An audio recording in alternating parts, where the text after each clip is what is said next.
আসসালামু আলাইকুম। সবাই নিশ্চয়ই ভালো আছেন।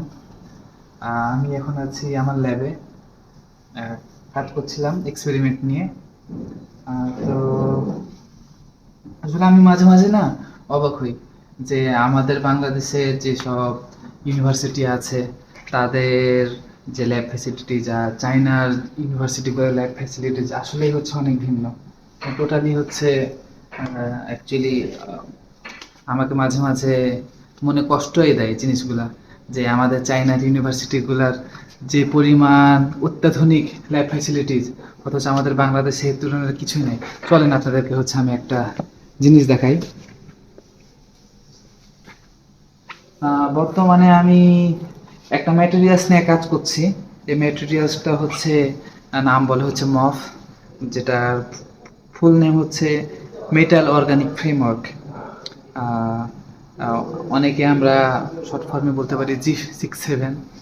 কিছুদিন আগে এই ম্যাটেরিয়ালসটাই হচ্ছে নোবেল প্রাইজ পেয়েছে। বর্তমানে আমি এই ম্যাটেরিয়ালস নিয়ে কাজ করছি। আর এই ম্যাটেরিয়ালসটা হচ্ছে, আমি যদি দেখাই আপনাদেরকে, এটা হচ্ছে অনেকটা পার্পেল কালারের, এবং এইটার অনেক রকমের আহ, সুবিধা আছে, অনেক রকমের প্রপার্টিজ আছে যেটা আমরা ইউজ করতে পারি। আহ, একটা জিনিস অদ্ভুত ব্যাপার কি দেখেন, চায়না কিন্তু বর্তমানে আপনার আধুনিক বিশ্বের সাথে তাল মিলানোর জন্য যেসব জিনিস লাগে তারা কিন্তু সেই উন্নত প্রযুক্তি বলি, আমি উন্নত ম্যাটেরিয়ালস বলি, সেগুলো নিয়ে প্রতিনিয়ত কাজ করে যাচ্ছে। তারা প্রতিনিয়ত হচ্ছে ইনভেস্ট করে যাচ্ছে রিসার্চের ক্ষেত্রে, তারপর হচ্ছে তাদের এডুকেশন পারপাজে। অথচ আমরা বাংলাদেশে কি করছি? বাংলাদেশের অবস্থা তো খুবই খারাপ, সেটা তো আমরা নিজেরাও জানি। এ ধরনের কোনো কিছুই হচ্ছে আমাদের বাংলাদেশের ইউনিভার্সিটিগুলোতে নেই। এখন যদি বর্তমানে আমরা বহির্বিশ্বের সাথে তাল মিলাতে যাই, তাহলে অবশ্যই আমাদের বাংলাদেশের ইউনিভার্সিটিগুলো ল্যাব ফ্যাসিলিটিসগুলোকে উন্নত করতে হবে। এই ছাড়া আমরা কখনোই অন্যদের সাথে তাল মিলিয়ে চলতে পারবো না। যদি নিজেদের নিজস্ব প্রযুক্তিতে ল্যাবগুলো উন্নত না করতে পারি, আমরা অন্যদের দিকে তাকিয়ে থাকতে হবে সবসময় আমাদেরকে।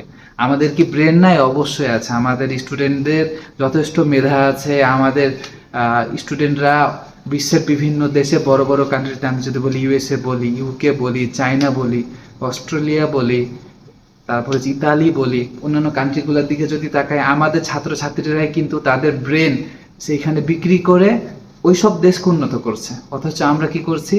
আমরা শুধু হচ্ছে সেই বাংলাদেশের রাজনীতি, সেই ধরে নেন যে বস্তা পচা শিক্ষা ব্যবস্থা, এগুলা নিয়েই পড়ে আছে। আমরা আসলে নিজেদের পায়ে নিজেরাই কুড়াল মারছি। তো বর্তমানে যারা সরকার সংশ্লিষ্ট আছে বা যারা সিস্টেম ডেভেলপমেন্টের সাথে জড়িত, তাদের প্রতি অনুরোধ থাকবে, আপনারা ব্যাপারগুলো বিচার করুন ঠিক মতো, আর দ্রুত কোনো ব্যবস্থা গ্রহণ করেন আমাদের শিক্ষা ব্যবস্থা উন্নয়নের জন্য। ধন্যবাদ সবাই।